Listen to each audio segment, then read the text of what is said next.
지난 화요일을 끝으로 우리 교회에서 몇 주 동안 진행된 교육부서의 여름 성경학교와 수련회가 은혜 가운데 잘 마쳤습니다.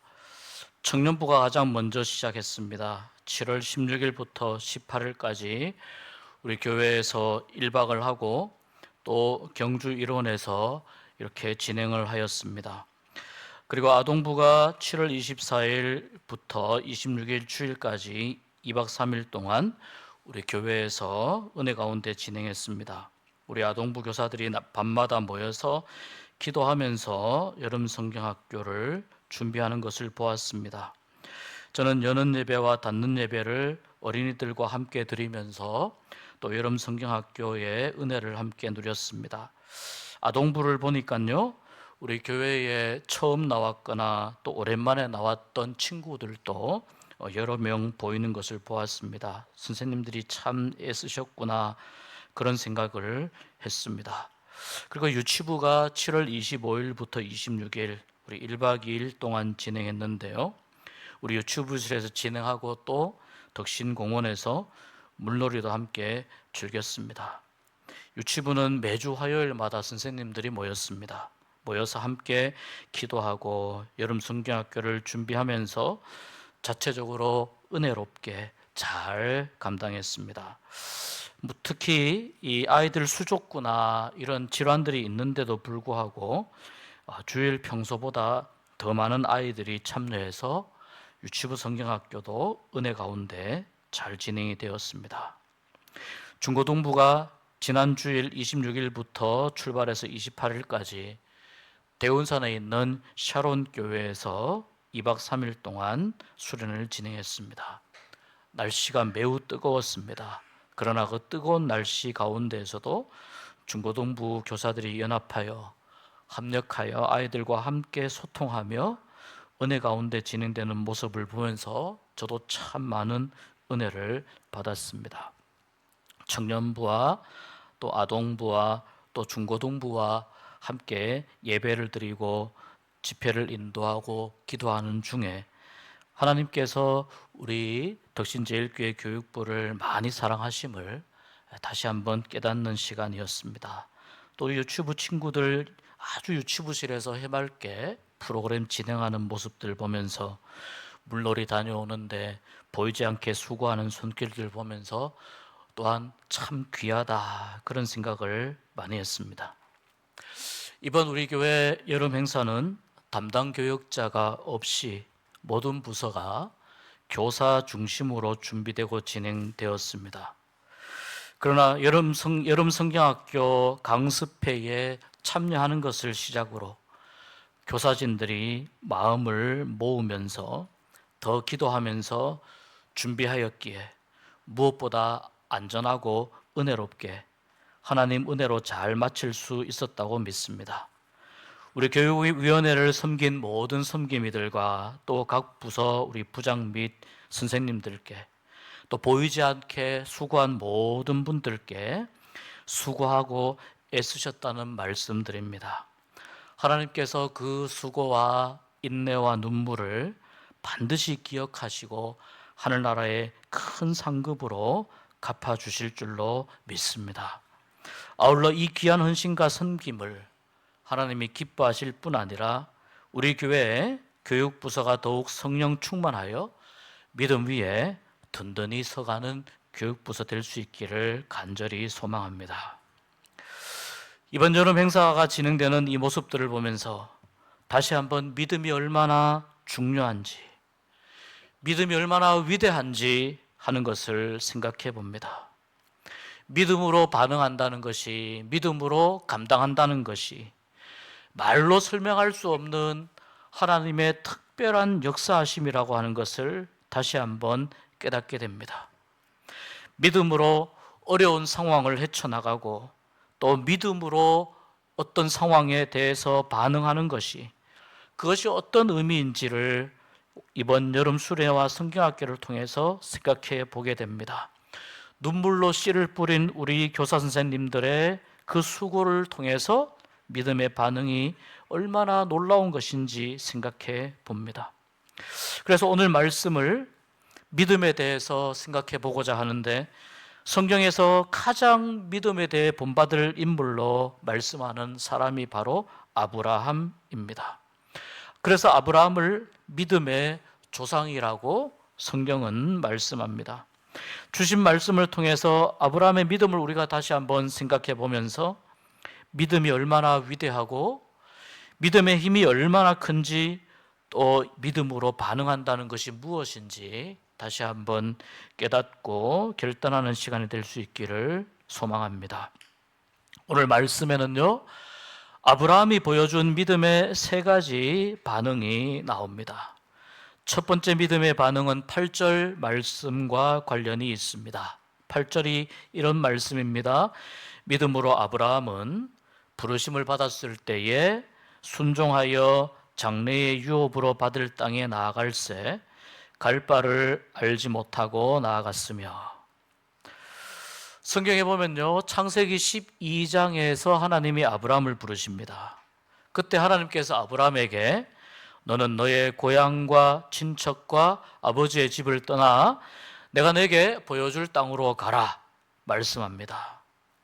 목적지가 분명하지가 않아요.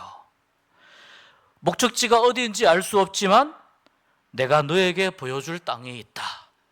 내가 너에게 주마 하고 꼭 약속할 만한 땅이 있으니 그 땅으로 가라 말씀합니다. 무슨 뜻입니까? 목적지가 어디인지 모르니까 정처 없이 가야 됩니다. 그 땅을 향해서 정처 없이 가야 되는데, 아브라함 혼자 가면 그나마 좀 낫겠습니다만은 아브라함과 함께 가는 인원들이 얼마나 많은지 생각해 보아야 됩니다. 창세기 14장에 아브라함과 조카가 서로 떨어져 살아갈 때 조카 롯이 전쟁에 휘말려 포로로 잡혀갔다는 것을 아브라함이 소식을 듣습니다. 그때 아브라함이요, 자기의 집에서 기르고 훈련한 사람들, 함께한 사람들을 데리고 롯을 구출하러 가는데, 그때 아브라함과 함께 롯을 구출하러 간 사람이 318명이나 되었습니다. 그러면은 하나님이 아브라함을 처음 부르실 때 그 정도의 숫자는 좀 아니더라도 그래도 꽤 많은 숫자의 식솔들을 거느리고 있었을 겁니다.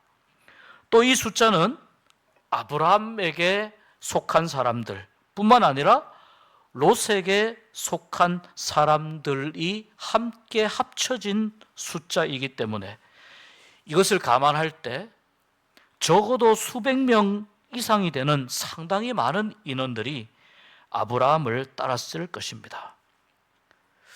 이 아브라함의 가족들과 조카 롯을 포함한 그의 식솔들이 지금 오직 아브라함만 보고 살아가는 상황입니다. 그래서 아브라함은 어느 방향에서 장막을 치자고 할 때 거기에서 장막을 쳐야 할 이유가 있어야 됩니다. 물이 있다든지 풀밭이 넓게 있다든지 안전하다든지 설명을 해줘야 됩니다. 오늘 어느 방향으로 움직일 때 그쪽으로 왜 가야 하는지 이것을 자기를 따르는 사람들에게 설명하고 설득하면서 자신이 책임져야 할 가족들과 일행들을 데리고 가야 됩니다. 아브라함은 그런데 말씀을 보니까 이러한 자기뿐만 아니라 자기를 포함한 모든 식솔들의 이 모든 여정도 하나님께 다 맡기고 가는 것을 볼 수 있습니다. 혹시 하나님이 잘못 이끄시면 어떻게 하나? 그럴 염려가 있습니다만 아브라함은 그만큼 하나님을 신뢰했다는 것입니다. 하나님은 정말 신뢰할 만한 분이야. 비록 목적지가 분명하지 않아도 하나님이 이끄시는 곳으로 가면 반드시 하나님께서 주시는 좋은 은혜가 거기에 있을 거야 라고 사람들에게 이야기하면서 하나님을 신뢰하면서, 또 하나님은 아브라함에게 이것마저도 나에게 맡겨라, 이것마저도 나를 신뢰하고 따라오라 말씀하셨습니다. 그것이 믿음이기 때문입니다. 많은 것이 불확실해도 나를 인도하는 분이 오직 하나님이시기 때문에 믿고 나아가는 것, 그것이 믿음입니다. 그래서 하나님의 인도하심을 따라서 걸어가다 보니 하란에서 가나안 땅까지 내려옵니다. 700km, 800km 정도 되는 긴 여정을 그렇게 내려옵니다. 이것이 여러분 아브라함의 위대한 첫 번째 믿음의 반응입니다. 하나님께서 살아계시는 여호와시니 하나님을 믿고 나아가야 한다고 아브라함은 확신했고, 하나님은 아브라함을 마침내 매일매일 어디로 가는지 그 목적지를 정확히 알 수 없지만 매일매일 하나님을 쫓아가다 보니 어디에 도착했습니까? 약속의 땅에 도착하게 되었다는 것이 성경의 말씀입니다. 그래서 오늘 말씀은 아브라함이 장래의 유업으로 받을 땅에, 그 땅에 갈 때 이렇게 말씀합니다. 갈 바를 알지 못하고 나아갔다. 이쪽으로 가야 할지 이쪽으로 가야 할지 갈 바를 알지 못했다고 말씀합니다.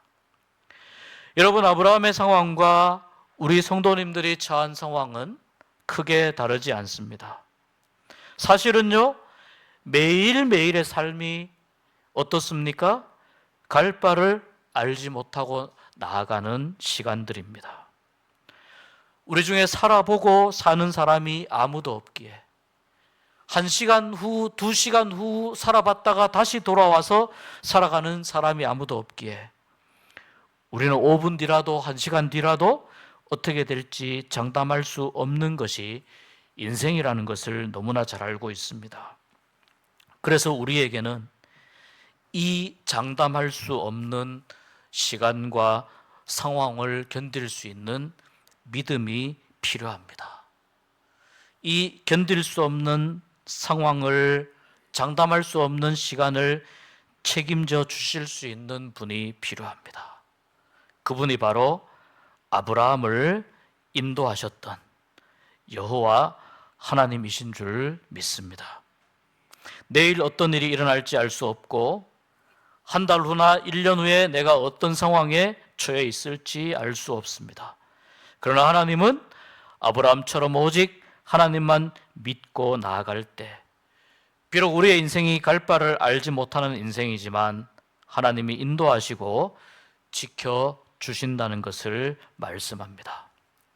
여러분, 매일매일의 시간과 삶 속에서 결정하기 위해서 고민하는 가운데에 지혜를 주셔서 가장 바른 결정을 할 수 있도록 하나님을 의지하고 바른 길을 갈 수 있도록 하나님이 원하시는, 기뻐하시는 길을 갈 수 있도록 우리 하나님만 의지하는 인생들이 되시기를 주님의 이름으로 축복합니다. 두 번째, 아브라함이 보여준 믿음의 반응은요, 9절에서 12절까지의 말씀과 관련되어 있습니다. 말씀이 길어서 다 읽지는 않겠습니다. 그런데 11절에 이런 표현이 있어요. 11절에 이는 약속하신 이를 미쁘신 줄 알았습니다. 사라도 약속하신 이를 미쁘신 줄 알았다. 미쁘시다는 말은요, 그분이 진실하시다, 그런 뜻입니다. 그 다음에 12절 말씀해 보니까 그러므로 죽은 자와 같은 한 사람으로 말미암아 하늘의 허다한 별과 해변의 무수한 모래와 같이 많은 후손이 생육하였느니라. 여기 12절에 죽은 자와 같은 한 사람으로 말미암아, 이 표현은 죽은 사람이나 다름없는 늙은 아브라함 한 사람에게서, 이렇게 다른 성경이 번역하는 것을 봅니다. 그러니까 아브라함은 이 당시에 모든 육신의 기능이 더 이상 최상의 상태가 될 수 없을 만큼 점점 더 육신의 기운이 사그러드는 상황이었다는 것입니다. 아브라함은 믿음으로 본토 친척 아비 집을 떠나왔지만 하나님께서 아브라함에게 약속하셨던 후사는 주어지지 않았습니다. 그러나 이미 아브라함과 사라의 신체의 나이로는 더 이상 자녀를 잉태할 수 없는 상황이었습니다. 그래서 하나님은 아브라함에게 한층 더 높은 수준의 믿음을 요구하십니다. 본토 친척 아비 집을 떠날 때보다 더 높은 믿음을 아브라함에게 요구하십니다. 그리고 말씀하십니다. 내가 반드시 너의 몸에서 자녀를 낳게 할 것이다 말씀합니다. 그런데 몇 번 이렇게 말씀하시고 나서도요, 하나님이 자녀를 주시지 않습니다. 약 올리시는 것도 아니고 오랜 기간 자녀를 안 주십니다. 아브라함이 기다립니다. 1년, 2년, 3년 계속 기다립니다. 그리고 모든 식솔들을 데리고 가나안 땅에 들어가기까지 하나님을 쫓아서 나올 만큼 믿음이 좋은 사람이었지만 이러한 아브라함의 믿음으로도 이해할 수 없는 그 시간들이 계속해서 흘러갑니다. 초조함과 조급함이 생깁니다. 그래서 아브라함은요, 양자를 들여보기도 합니다. 이런 방법일까? 또는 두 번째 부인을 통해서 아이를 낳기도 합니다. 이런 방법일까? 그런데 하나님은 그렇게 인간적인 방법으로 얻어지는 후사가 아니라고 말씀합니다. 그러면 하나님의 방법으로 얻게 되는 자손이라고 말씀합니다. 그러나 점점 아브라함의 소망이 사라집니다. 어느덧 그의 나이 99세가 되었을 때 하나님이 찾아오십니다. 75세에 불러서 24년이라는 시간이 지났는데 99세에 찾아오셔서 말씀합니다. 내년 이맘때에 아들을 볼 것이다 말씀합니다. 99세의 아브라함에게요. 여러분, 아브라함이요, 어이가 없어서 웃습니다. 그의 아내 사라도 마찬가지로 웃습니다. 그러나 하나님은 그러한 어이없는 웃음이 아닌 진짜로 행복해서 웃게 될 것이라고 말씀하십니다. 그리고 모든 신체적인 가능성이 다 사라지는 아브라함의 나이, 그야말로 오늘 성경에서 말씀한 것처럼 죽은 것과 같은 한 사람이 된 아브라함, 100세가 된 아브라함에게 하나님은 정말로 귀하고 잘생긴 아들을 주셨습니다. 하나님의 말씀에 믿기 어려워서 어이가 없어서 웃는 허탈한 웃음이 아니라 정말 하나님이 주신 이 축복이 감사하고 행복해서 웃는 진짜 웃음을 주신 것입니다. 그래서 그 아들 이삭의 이름의 뜻이 웃음이 되는 것입니다. 이삭을 얻는 데까지 걸린 시간은 아브라함이 하나님의 부름을 받은 지 75세부터 100세까지니까 25년이라는 세월이 걸렸습니다. 하나님은 그 기간 동안 여러 번 아브라함에게 약속하셨고, 아브라함에게 고향을 떠나는 믿음보다 더 깊고 성숙한 믿음이 필요하다 말씀하셨습니다. 고향을 떠나는 믿음도 대단했지만 이삭을 얻기에는, 이 이삭을 주시는 하나님의 은혜를 감당하기에는 그것보다 더 수준 높은 믿음이 필요하다는 의미였습니다. 이삭을 얻으면서 아브라함은 생각합니다. 내가 이 나이에 아들을 얻게 된 것은 마치 죽은 사람이나 다름없는 상태에서 아이가 태어난 것과 같구나. 그리고 하나님을 향해서 하나님을 찬양하고 하나님을 높이는 웃음으로 하나님을 향해서 활짝 웃게 됩니다. 세 번째, 아브라함이 보여준 믿음의 반응은요, 오늘 17절에서 19절 말씀과 관련이 있습니다. 우리 이 말씀은 같이 한번 읽어 보도록 하겠습니다. 아브라함은 시험을 받을 때에 믿음으로 이삭을 드렸으니 그는 약속들을 받은 자로 돼 그 외아들을 드렸느니라. 그에게 이미 말씀하시기를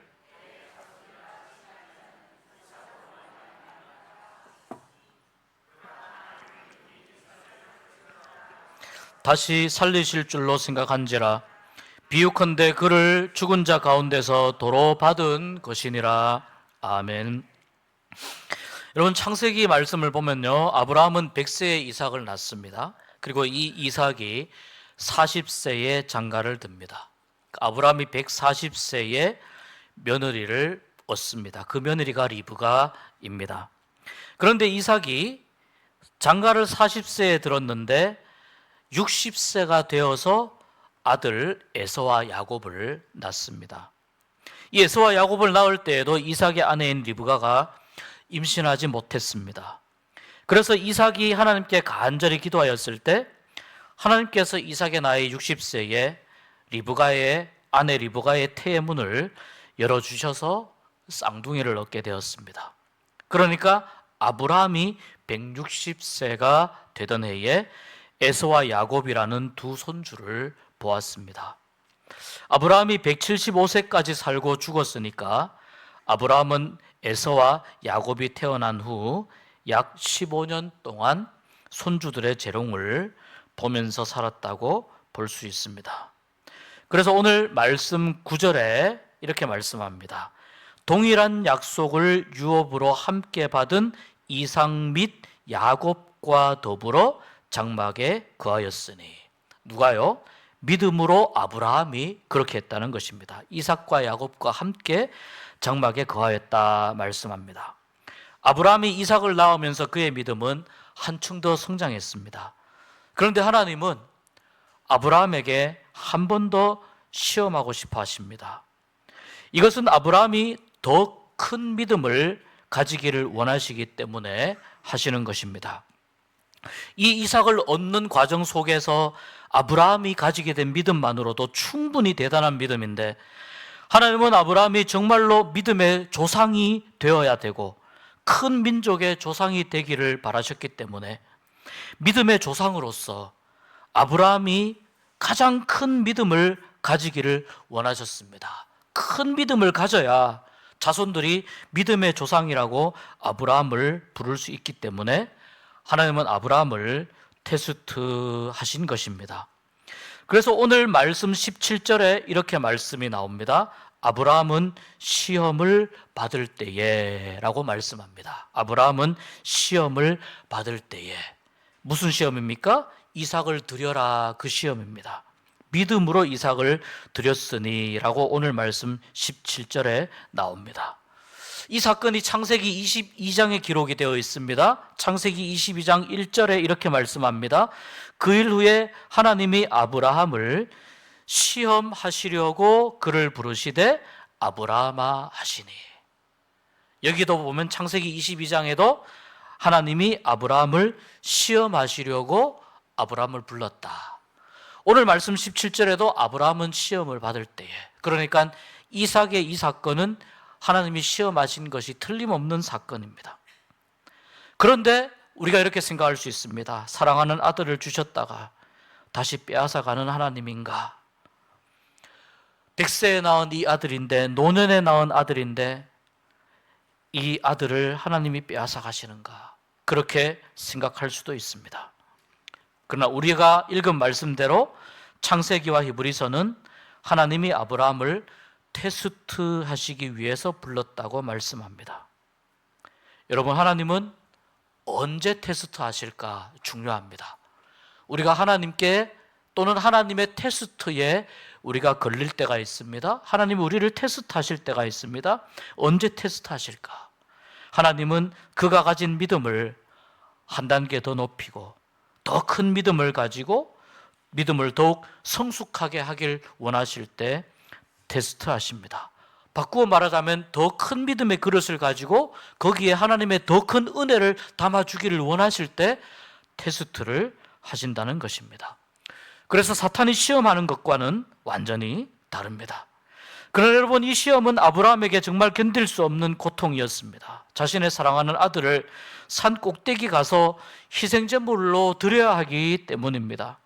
말할 수 없는 마음의 극심한 고통과 찢어지는 그런 아픔을 참고 아브라함은 하나님 말씀에 순종하기 위해 하나님이 말씀하신 모리아 산으로 이삭을 데리고 올라갑니다.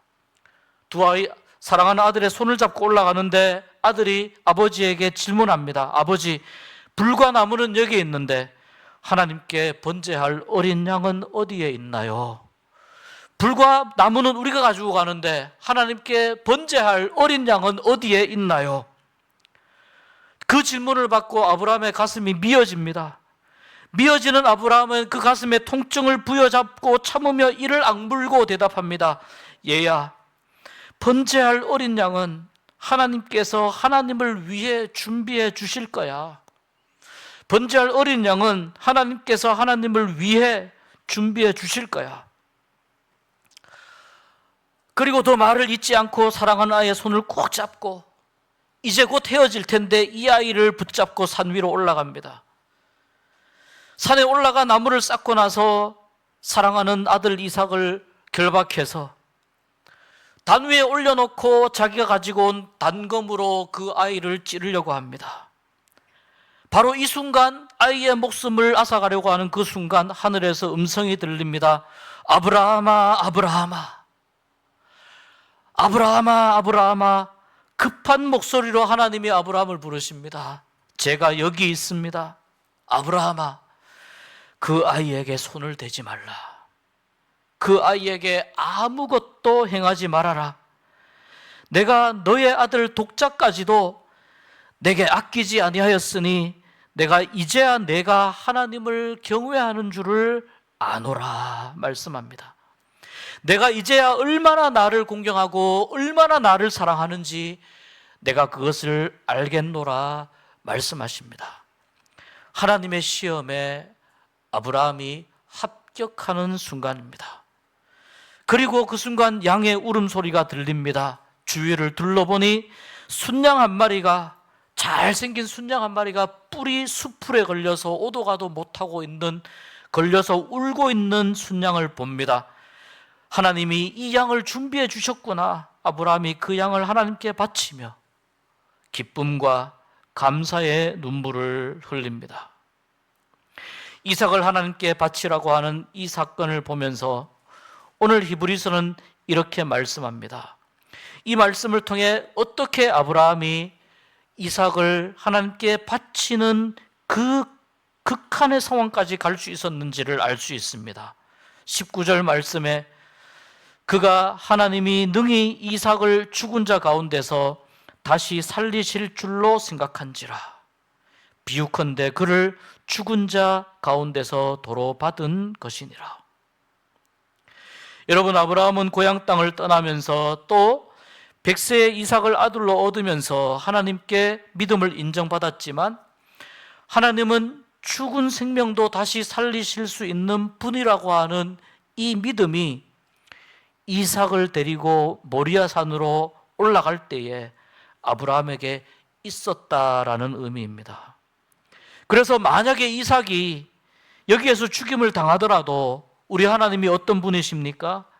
이 사랑하는 아들 이삭의 생명을 하나님이 다시 살리실 수 있는 분이라고 하는 것을, 부활의 신앙을 아브라함은 가지고 있었습니다.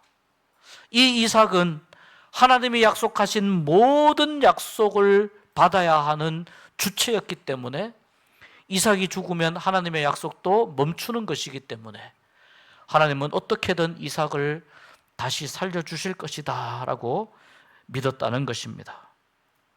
그래서 이 견디기 힘든 시험을 이겨낸 아브라함은 마침내 하나님께 그의 믿음을 인정받게 됩니다. 여러분, 하나님은 때때로 당신의 자녀들을 시험하십니다.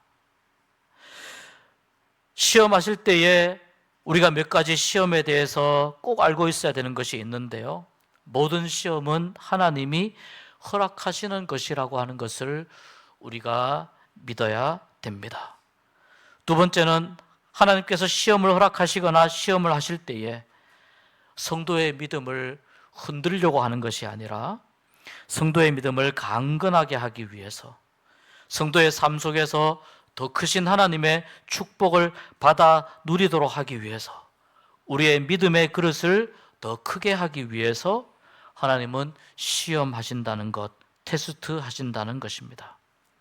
세 번째, 하나님께서는 성도에게 시험을 허락하시되 믿음을 가진 성도라고 하면 반드시 그 시험을 충분히 극복할 만한 시험을 주신다는 것입니다. 그래서 바울을 통해서 고린도전서 10장에 사람이 감당할 시험 밖에는 너희가 당한 것이 없나니 오직 하나님은 미쁘사 너희가 감당하지 못할 시험 당함을 허락하지 아니하시고 시험 당할 즈음에 또한 피할 길을 내사 너희로 능히 감당하게 하시느니라 말씀하고 있습니다. 성도가 시험을 극복하고 그것을 통해 주시는 신앙의 유익과 하나님의 은총을 얻기 위해서 반드시 우리는 하나님이 어떤 분인가 하는 것을 알고 있어야 됩니다. 하나님은 신실하신 분이시고 끝까지 신뢰할 만한 분이시고 끝까지 우리와 함께 하시는 분이시고 끝까지 우리를 지켜주시는 분이시고 하나님의 말씀을 의심 없이 믿는 믿음을 가지고 있을 때 우리 하나님은 우리를 당신의 자녀 백성 삼아 주셔서 영원한 하나님 나라에 갈 때까지 우리를 지켜 인도 보호하여 주시는 하나님이시라고 하는 이 믿음을 우리가 가지고 있어야 됩니다. 아브라함이 삶의 여러 힘겹고 어려운 문제와 큰 일에 대해서 믿음으로 반응해서 하나님의 큰 은혜와 축복을 누릴 수 있는 큰 믿음의 그릇이 되고 믿음의 조상이 된 것처럼 여러분, 우리 또한 우리의 삶 가운데에서 만나는 어떤 사건이나 어떤 시험이든지 거기에 대하여 우리가 온전히 믿음으로 반응하고 하나님을 끝까지 믿고 나아갈 때에 우리가 더 크고 성숙한 믿음을 가지게 될 뿐 아니라 하나님의 더 크신 은총을 누리는 복된 그릇이 될 줄로 믿습니다. 이러한 은혜가 여러분 삶 가운데 가득하시기를 주의 이름으로 축복합니다.